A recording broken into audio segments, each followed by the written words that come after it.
Sedangkan si laki-laki ini sudah kada mampu lagi untuk memberikan nasihat kepada istrinya, maka dia boleh mencari orang lain yang bisa memberikan nasihat dan menyampaikan itu kepada orang lain seperlunya biqadril hajah wa hasabid darurah faqat, dan sekira-kira darurat saja.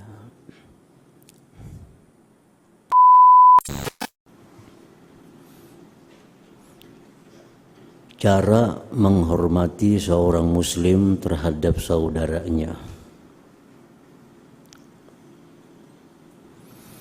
An Anas ibn Malik radhiyallahu anhu anna rajulan qala ya Rasulullah ar-rajulu minna yalqa akhahu aw sadiqah ayanhani lahu qala la qala afayaltazimuhu wa yuqabbiluhu qala la qala afayakhudhu biyadihi wa yusafihuhu qala na'am akhrajahu at-Tirmidzi wa qala hadza haditsun hasan.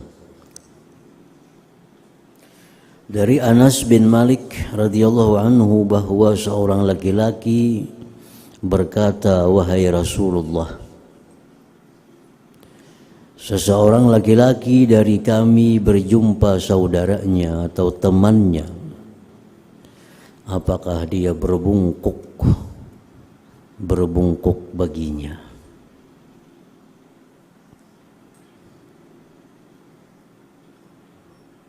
Qala la, tidak, ujar Nabi.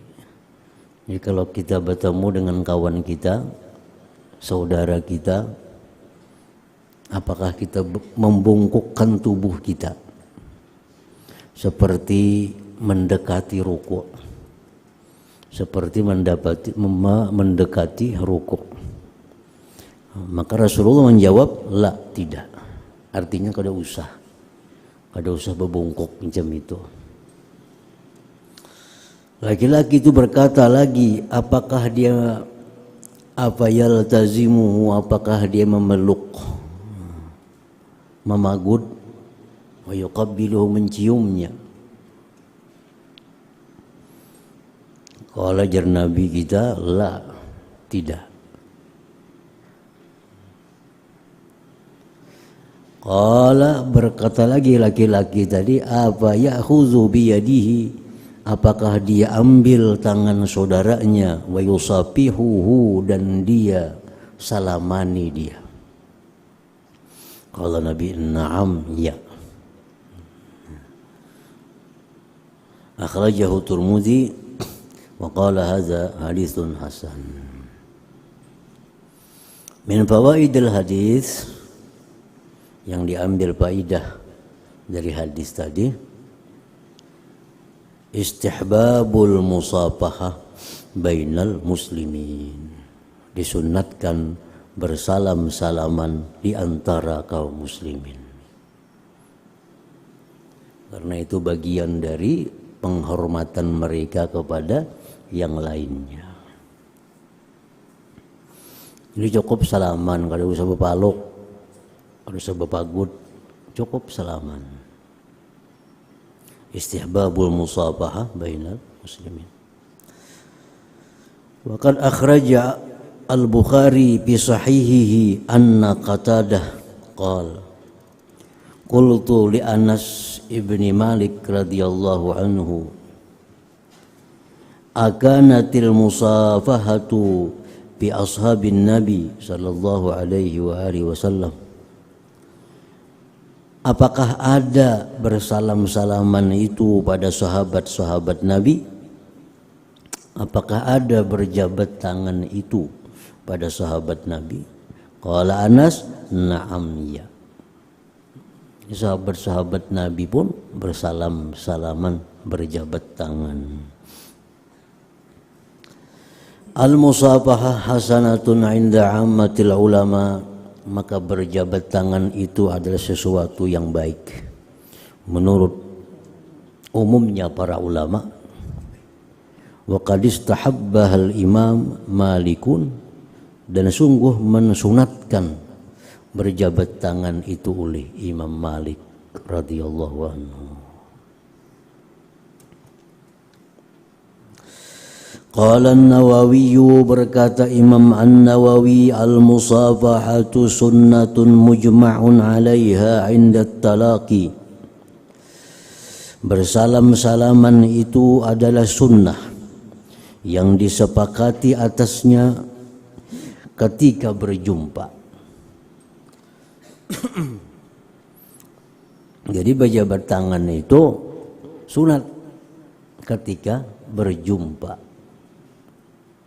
Ketika berpisah, kada usah lagi salam-salaman. Jadi kalau kita berhilang kepada orang misalnya, waktu kita berjumpa salaman, itu sunat. Nah begitu kita mau pulang, kada sunat lagi salaman, kada sunat lagi salaman. Jadi jabat tangan itu sunatnya waktu berjumpa indat talaqi. Wa qad akhraja Ahmad wa Abu Dawud wa Tirmidzi anil Bara ibn Azib radhiyallahu anhu rafa'ahu, dia marfu'kan hadis kepada Rasulullah sallallahu alaihi wasallam, ma min muslimaini yaltaqiyani fayatasafahani illa ghufira lahuma qabla an yatafarraqa. Ma min muslimaini, tidak ada dari dua orang muslim laki-laki yang berjumpa keduanya maka berjabat tangan keduanya, melainkan diampuni bagi keduanya dosa-dosanya sebelum keduanya itu berpisah.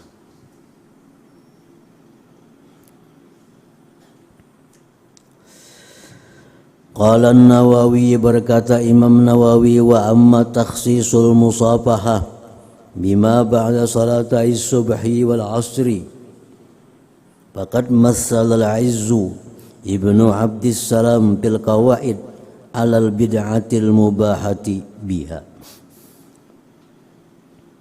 Berkata Imam Nawawi, adapun mengkhususkan berjabat tangan dengan sesuatu sesudah sembahyang subuh dan asar. Kita biasanya sembahyang subuh di kampung-kampung tuh kayaknya bersalaman. Sembahyang asar mau juga bersalaman. Maka sungguh mencontohkan oleh Imam Al-Izzu Ibnu Abdissalam dalam kitab Al-Qawaid atas bid'ah yang dibolehkan dengannya. Jadi bid'ah mubahah, bukan sunnah, tapi boleh, bolehnya. Jadi habis sembahyang subuh, habis sembahyang asar, berkeliling, gini bersalaman-salaman, nah itu boleh, bukan sunnah.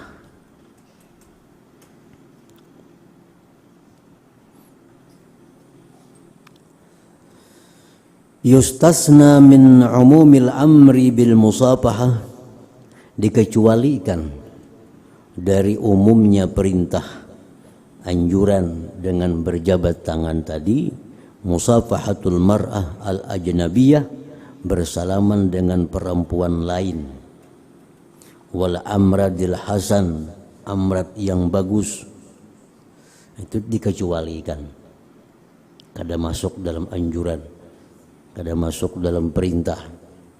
Lil hurmati fil awal, karena haram pada yang pertama berjabat tangan dengan perempuan ajnabiyah, dan dikhawatirkan fitnah pada yang kedua dengan amrad al-hasan tadi.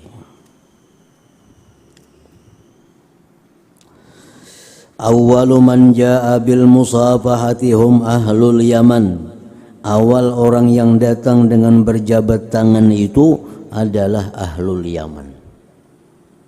Jadi bukan tradisi orang Mekah berjabat tangan itu, bukan asal muasal dari orang Madinah, tetapi berjabat tangan itu dibawa oleh orang Yaman. Jadi jabat tangan itu di Yaman sana asalnya adanya, bersalaman itu. Fa'an Anas bin Malik radhiyallahu anhu qala lamma jaa ahlul Yaman, manakala datang orang-orang Yaman, Qala Rasulullah sallallahu alaihi wa alihi wasallam, qad ja'akum ahlul Yaman, datang kepada kalian ahlul Yaman, orang-orang Yaman, wa hum awwalu man ja'a bil musafahah, mereka itulah awal orang yang datang dengan berjabat tangan tadi. Jadi dulunya enggak ada orang berjabat tangan bersalaman di Makkah, di Madinah itu. Orang Yaman yang datang membawa jabat tangan itu. Al-haditsu tasi' was salasun, hadis yang ke-39. Hormatu ifsya'is sir, haram membuka rahasia. Hormatu ifsya'is sir. An Nabi Sa'idin Al-Khudri radhiyallahu anhu qala qala Rasulullah sallallahu alaihi wa alihi wasallam, inna min asyarrin nas indallahi manzilatan yaumal qiyamah ar-rajulu yufdi ila imra'atihi wa tubdi ilaihi thumma yanshuru sirraha, akhrajahu Muslim. Dari Abi Sa'id Al-Khudri radhiyallahu anhu berkata, bersabda Rasulullah sallallahu alaihi wasallam, bahwa di antara paling jahat manusia kedudukan di hari kiamat di sisi Allah, seorang laki-laki berkumpul kepada istrinya dan istrinya berkumpul kepada suaminya, kemudian membuka suaminya akan rahasia istrinya itu kepada orang lain. Maka laki-laki itu merupakan orang yang paling jahat kedudukannya di sisi Allah Subhanahu wa ta'ala di hari kiamat nantinya. Min fawaidil hadis, faidah yang diambil dari hadis ini, tahrimu ifsya'ir rajul ma yajri bainahu wa baina imra'atihi min umuril istimta' wa wasfi tafasili dzalik wa ma yajri minal mar'ati fihi min qaulin aw fi'lin wa nahwi.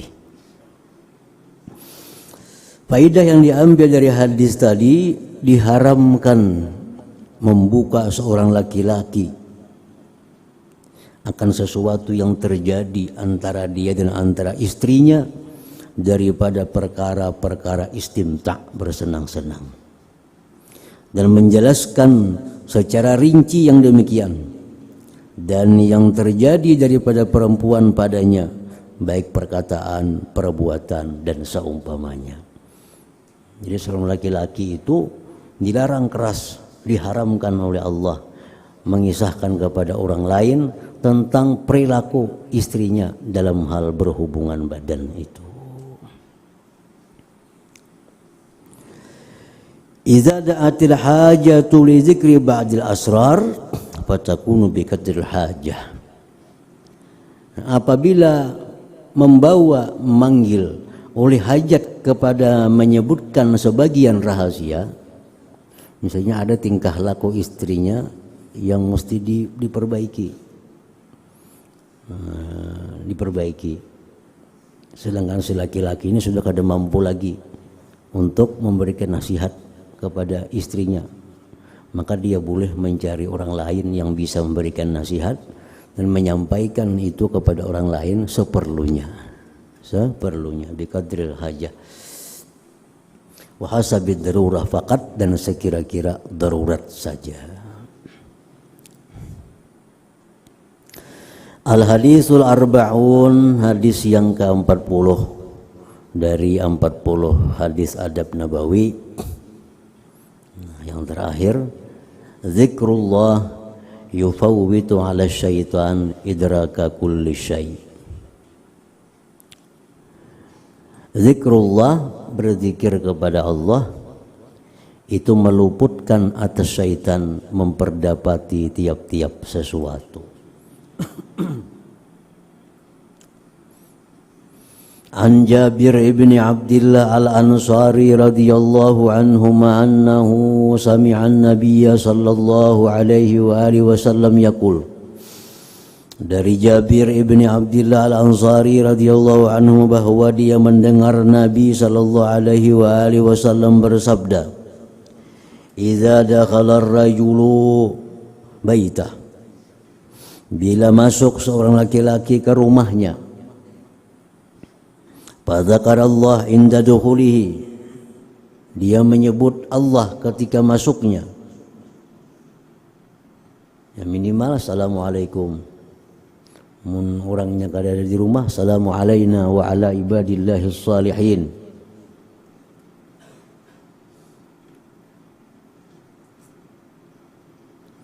Wa inda ta'amihi, dan ketika makannya, ketika makan, bismillahirrahmanirrahim. Qala syaitan, berkata syaitan, la mabita lakum wala asya, tidak ada bisa bermalam bagi kalian wahai kawan-kawan, dan tidak ada makanan bagi kalian wahai kawan-kawan.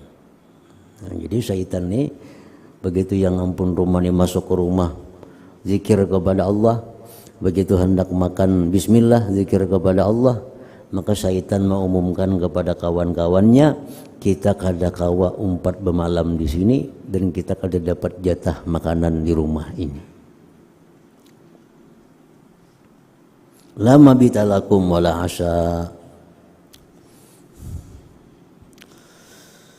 Wa idza dakhala, bila mana masuk seorang laki-laki tadi ke rumahnya, falam yadhkurillah inda dukhulih, dan dia tidak menyebut Allah ketika masuknya. Masuk ke rumah kada ada assalamualaikum atau assalamu alaina wa ala ibadillahis salihin, masuk-masuk aja. Qala syaitan, berkata syaitan kepada kawan-kawannya, adraktumul mabit, kalian kawa, kalian bisa bermalam di tempat ini. Berkata syaitan, adraktumul mabit, engkau dapat jatah menginap di rumah ini. Wa idza lam yazkurillah inda ta'amih, bila dia tidak menyebut Allah ketika makan. Naik ke rumah sudah kada berzikir, habis itu makannya pun kada jauh berzikir, kada ada bismillahirrahmanirrahim. Qala, maka syaitan berkata kepada kawan-kawannya, adraktumul mabita wal asya, kalian dapat bermalam dan kalian dapat jatah makan di rumah ini. Nah, jadi kalau kita kada berzikir masuk ke rumah, kada berzikir makan, bismillahirrahmanirrahim kada ada, assalamualaikum kada ada, maka syaitan kawan kita guring, syaitan mengawani, kawan kita makan pun syaitan juga mengawani kita, dubul kedua-duanya, makan lawan syaitan, tidurnya pun dengan syaitan. Akhrajahu Muslim. Min fawaidil hadis, faidah yang diambil dari hadis ini, bihada, pada ini hadis, istihbabu zikrillah ta'ala, disunatkan zikir kepada Allah ta'ala inda dukhulil bait, ketika masuk rumah. Ya sekurang-kurangnya tadi assalamualaikum mun orang ada dalam rumah, mun orang kada ada, assalamu alaina wa ala ibadillah as-salihin, ditambah lagi dengan bacaan-bacaan lain, baca kulhu kah misalnya, baca apa lagi, salawat nabi kah, itu makin bagus lagi. Ya paling enggak ada assalamualaikum itu sudah zikir, assalamu alaina wa ala ibadillah as-salihin, zikir. Nah, sunat zikrillah ta'ala ketika masuk rumah. Wa inda ta'am, dan ketika makan, bismillahirrahmanirrahim. Bal wa fi kullil ahwal, bahkan pada tiap-tiap keadaan. Nah itu ada zikirnya masing-masing. Jadi zikir itu berfungsi supaya syaitan jangan ikut campur dengan apa yang akan kita kerjakan. Kita masuk WC, kita berbacaan, supaya apa? Supaya syaitan jangan ikut masuk WC, supaya syaitan kada bisa melihat aurat kita. Nah, kita berpakaian ada zikirnya waktu berbacaan, waktu berpakaian ada bacaannya, Supaya apa? Supaya syaitan jangan masuk dalam pakaian kita. Kita hendak keluar rumah, kita ada bacaannya supaya syaitan kada mengiringi kita keluar rumah. Pokoknya setiap zikir yang kita baca itu meluputkan syaitan untuk memperdapati diri kita ini. Pada hadis itu at-tahzir, artinya menakuti minal ghaflah, daripada lalai, an zikrillah, daripada zikir. Wa annahu, bahwasanya lalai daripada zikrillah tadi sababun, sebab limusyarakati syayatin, bagi bersekutunya syaitan-syaitan, wa awanihim, dan kawan-kawan mereka, fil asya'il khassah, pada perkara-perkara yang khusus, bil muslim, dengan seorang muslim. Jadi yang utama masuk rumah zikrullah, supaya syaitan jangan umpat masukan, jangan ikut masukan ke rumah. Hendak makan ingat bismillahirrahmanirrahim, supaya makan jangan dikawani oleh syaitan. Masuk ke WC ada bacaannya, supaya dalam WC kita kada diganggu oleh syaitan, aurat kita kada bisa dilihat oleh syaitan. Nah, hendak berpakaian demikian pula, supaya pakaian kita kada disertai oleh syaitan. Hendak keluar rumah ada lagi bacaan bismillah tawakkaltu 'ala Allah la haula wala quwwata illa billah. Keluar rumah, keluar kamar. Nah, maka dalam perjalanan itu kita dijauhkan Allah daripada syaitan berkat zikir-zikir tadi. Nah, al-khatimah, penutup. Wa yahsunu bina bi khatimati hadhil ahadits. Baguslah dengan kita pada menutup ini hadis-hadis, 40 hadis, an-nas'alallah, bahwa kita mohon kepada Allah, bahwa kita minta kepada Allah, ayyukrimana, bahwa Allah memuliakan kita, ayyukrimana, Allah muliakan kita, bitakhalluki, dengan berakhlak, biadabi nabiyina, dengan adab Nabi kita sallallahu alaihi wa alihi wasallam, qaulan, baik perkataan, wa fi'lan, maupun perbuatan. Wa annahu syara, dan bahwa kita dihalau, ma'iyatahu, beserta beliau, fil firdausil a'la, ma'an nabiyyin was-siddiqin was-syuhada wa hasuna ulaika rafiqa.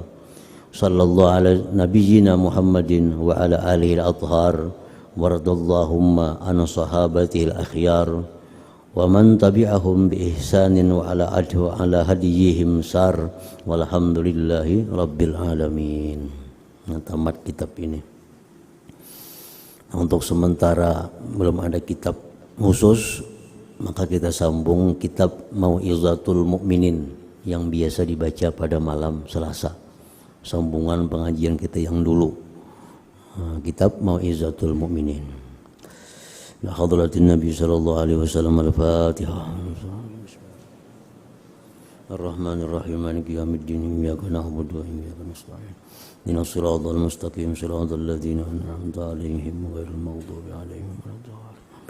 Bismillahirrahmanirrahim. Alhamdulillahi rabbil alamin. Shalli ala sayyidina Muhammad wa ala ali sayyidina Muhammad. Sallim tasliman katsira. Allahumma ighfir lana ma akhtana wa ma ta'ammadna wa ma asrarna wa ma a'lanna wa ma asrafna wa ma anta a'lamu bihi minna, antal muqaddim wa antal muakhir, la ilaha illa anta. Allahumma anfa'na bima 'allamtana wa 'allimna ma yanfa'una wa zidna fahma wa 'ilma wa 'amala wa huda wa tawfiqa bi rahmatika ya arhamar rahimin. Sallallahu alaihi sayyidina Muhammad wa alihi wa sahbihi wa sallam. Alhamdulillah rabbil alamin.